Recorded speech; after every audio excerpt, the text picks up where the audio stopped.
Hi guys, my name is Sidney Batru. I'm the founder of Success Hired. We're a tech recruiting company based in the San Francisco Bay Area, and we partner with tech companies to help them recruit tech talents.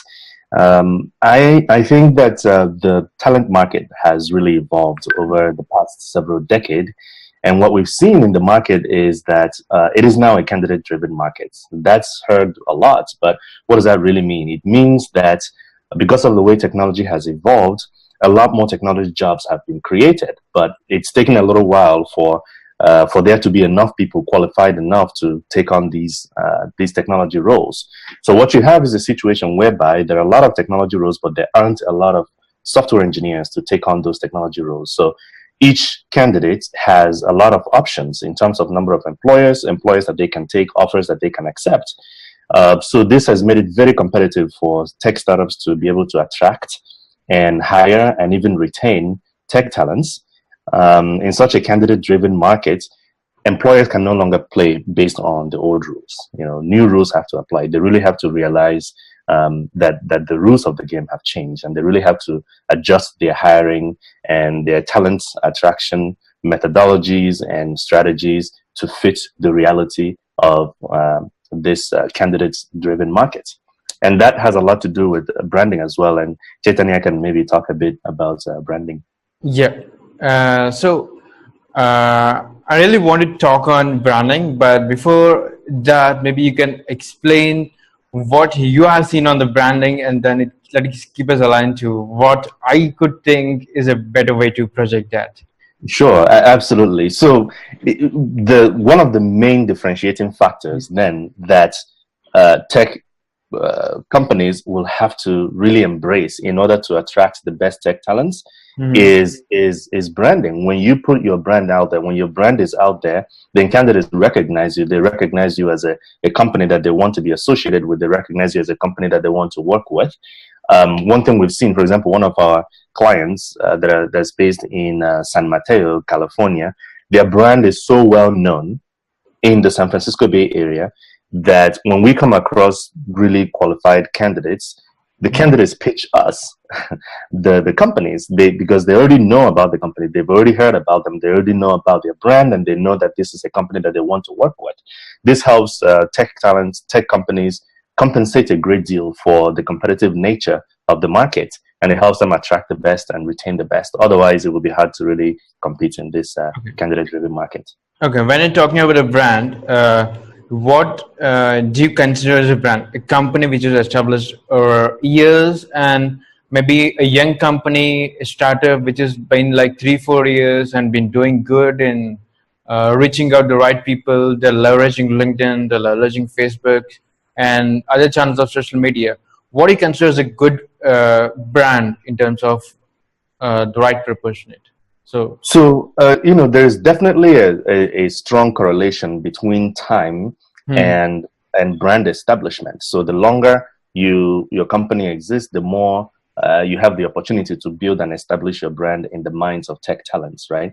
But time alone, the amount of time a company has been around is not the only determinant of a brand, right? A strong brand has a lot of components to it, including but not limited to what kind of technology they're working on, what kind of problem they're trying to solve in the world. How exciting is that? How impactful is that? How revolutionary is it? Company candidates, tech talents especially, really want to be a part of something that is big, something that's bigger than them, something that they feel like whenever they work, they're making an impact. They're something that they're doing means something. So the significance of the work that the company does, built into its DNA, that has a lot to do with branding. The outreach that company has, whether it's via LinkedIn, whether it's via Facebook, whether it's via other social media, that has a lot to do with brand. Also, keeping your brand top of the mind by participating in events, conferences, meetups, and hosting ones at your office where tech talents can come and be a part of that and meet you, see what you're doing, meet part of your team, see how cool your team is. All those things really come together into building a very solid brand. Yeah, adding one more point to it, like I think meetups and events like this is a good chance to meet the right people, both for the companies and for the candidates. But like what kind of meetups do actually impact the companies to take the right candidates and the candidates choosing the right companies. So Yeah, definitely. Meetup is one of those things that companies have used to attract the right talent and build their brand. What we've seen personally is that especially in the San Francisco Bay Area, um, what companies are doing is that they're opening up their floors. Like some of them might have a ground floor or some kind of a general conference area, and maybe once a month or something like that, they host a meetup that would be useful to tech talents.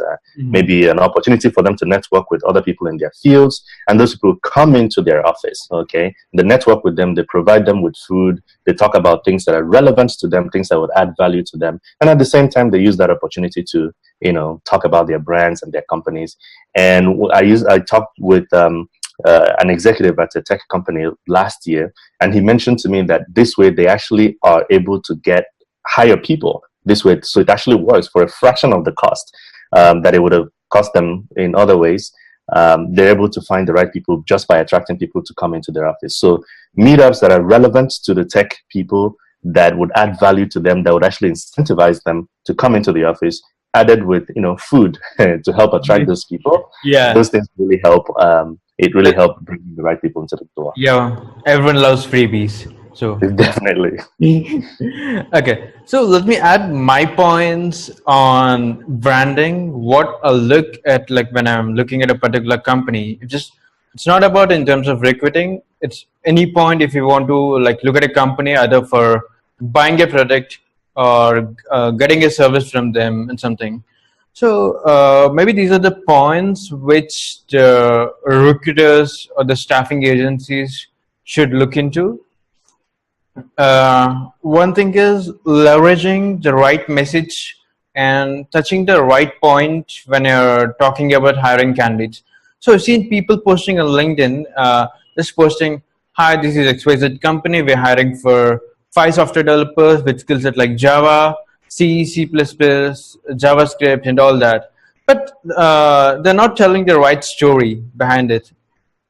So why the company need a Java developer? Right. Yeah. I agree. I think one mistake that some tech companies make in leveraging social media, such as LinkedIn, to build their brand is that a lot of what they post is just jobs and jobs and jobs. It's almost as though they're just throwing jobs out there and job postings out there. But you really have to give the candidates a reason to be interested in your company, a reason to be interested in the job that you're posting. And that has to do with the story and the brand building, the story behind the brand. So whatever you post shouldn't always be about the job. It should also be about the story behind the brand and the purpose behind the brand. That way, they'll be top of the mind, so that when you post jobs, then they actually have a purpose for that. But you probably have maybe one or two insights into how these companies can go about telling the story behind their brands. Yeah. So let me tell about this scenario here. So let's say you're a tech company, something not a large startup, but you've been bootstrapped and you're decently funded and you're being good with the clients and stuff, and like you are 60 or 70 member team and around that, and you're hiring for a couple of data science engineers for your data science team and stuff. So at that point, I would see maybe you need to tell around like we're an insightful data science company, and this is how you're going to use data in the company, and these are the kind of duties or the kind of things you've been working on from 9 to 6 pieces. Don't talk about, hey, I'm XYZ company, I'm a data science, I'm looking for data science engineers and so. So you talk about, we're looking for some amazing people who could add a lot of value into the company. And you talk about how a particular day would be from that particular guy or a girl. Let's say his work starts at 11 in the morning to 5:30 or 6 in the evening. Talk about how the day would be, how they start, and how the kind of meetings they handle in a day. Maybe the kind of people they met, the kind of tools they're going to work with. I think it's a better way to picture this in a short video. or an infographic that start with 9, 10, 11, 12, and followed by so and so, and then sharing at the right time. So that makes really sense when you're sharing in the right time. Let's say the recruiters and the candidates. If your target is candidates, the candidates normally hunt for jobs in the late night when you just came back from work or the current work, and they just look into other areas like LinkedIn, Angel, and other recruiting sites around. And that's the right time when you see your post, and they just you hit with them with a nice infographic or video, and that gives a clear shot that this is going to the company which I'm going to work with for the next couple of years. Yeah, definitely. I agree with that because at the end of the day, it's what the candidates will go through when they come to your company. Is it's both the micro, the meso, and the macro, the meso, and the micro, right? So on the macro side is the big problem you're trying to solve, the impact you're trying to have on society with the technology that you're working on, and then down to the micro side is the everyday life. What are they going to be doing when they walk into the door? What's the work environment going to be like? The people that they're working with, what are they like? Are they people that they will feel like they fit in? So being able to craft that story, being able to give them the big idea, but at the same time also boil it down to the little details to help them imagine, to help them put themselves in your company and see themselves as being a part of that member. I think that's definitely something that's also important. Yeah, and one more thing, maybe you should give an insight is for the candidates. Like you just get resumes floated up with 7-page resume, 8-page resume, and a CV with a 7-page and things like that. And I hate like even I've been working with a couple of startups since a longer time, and I've seen like recruiters getting 7-page resume and 8-page resume, and they hate reading all the 7 and the 8-page documentation like for half an hour. So what could be the ideal way how you project to a company that you are the right guy? Yeah, that's a very good question, and honestly, there is no consensus on that. Everyone you ask will give you a different answer, and I think it really all varies as well. I know that's not a very specific answer, but it depends. We've come across clients who say that they wouldn't even look at resumes that are more than 2 or 3 pages long, and we've come across clients who say up to 12 pages is acceptable. And so that really varies depending on the company. But the one of the main things that I see affects that is the kinds of positions and the level of experience. So if you are looking at software architects with 15 years of experience or so, usually up to 6 pages, more than 6 pages is very much acceptable because they have a lot of experience under their belt. They've worked across many different companies. They've done a lot of things, and it's necessary for them to go into a lot of details. But if you're talking about, say, a Java developer or an iOS developer who only has 2 or 3 years of experience, then I think a few pages would really be enough to convey that message without being too verbose. So each candidate would really have to judge the situation appropriately, get a sense of what the company is looking for, and work hand in hand with the recruiter that they're working with to make sure that they're presenting themselves in the best light possible. And they have to be cooperative. This is one challenge that we come across with some candidates. Some candidates just have one way of doing things, and they just want to apply that across all the companies that they're applying to. And it makes it a bit challenging because different companies are different. They want different things. So you have to be cooperative with the recruiter that you're working with, and work with them hand in hand to make sure that you're presented to the employer in the best way possible. Okay. And one more thing I see is if you open LinkedIn, there's a particular guy who is posting that we are hiring for some XYZ role in XYZ company. And there could be a lot of mentions, a lot of people who are mentioning their friends, a lot of things like, let's say, some says like, I'm interested. And people say, like this post so that I know that you'll be interested in this post. And some say that, send me across your resume to this particular about email ID mentioned. Like, how does the different channels work when you're reaching to the candidates, and like, do you actually see the 15 or 20 comments which came across, like you get time to check across the profile?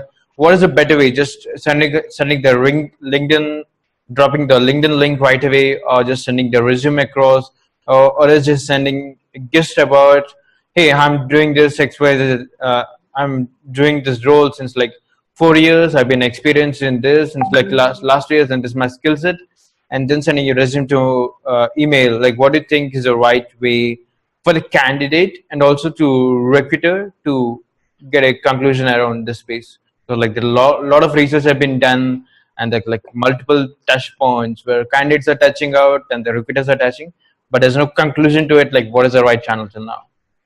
Yeah, I think we live in a technological reality that is radically different from what it was even a decade ago. And nowadays, people exist in many different channels, many different channels in terms of technology. People don't just use their phones and text message. They also use their phones, they text, they use WhatsApp, they use LinkedIn, they use Facebook, they use Twitter, and all those things. So in order to really contact someone, you have to realize that you can leverage multiple channels simultaneously. So let's say you, as a candidate, tech candidate, you reach out to the CTO of a tech startup you're trying to enter, or a recruiter who helps find jobs for people like you. Then if you reach out to them via LinkedIn and you have their emails, because once you're connected with someone on LinkedIn, you have their email, then it also helps to reach out to them via email as well. That way you're leveraging multiple channels. That way, if something slips through the cracks in one channel, it will be caught in, more likely to be caught in another channel. So realizing that there are multiple ways to get in touch with people, and people are very busy, so things can always slip through the cracks. Okay. And leveraging multiple channels to reach out to them would help maximize your chances of getting their attention.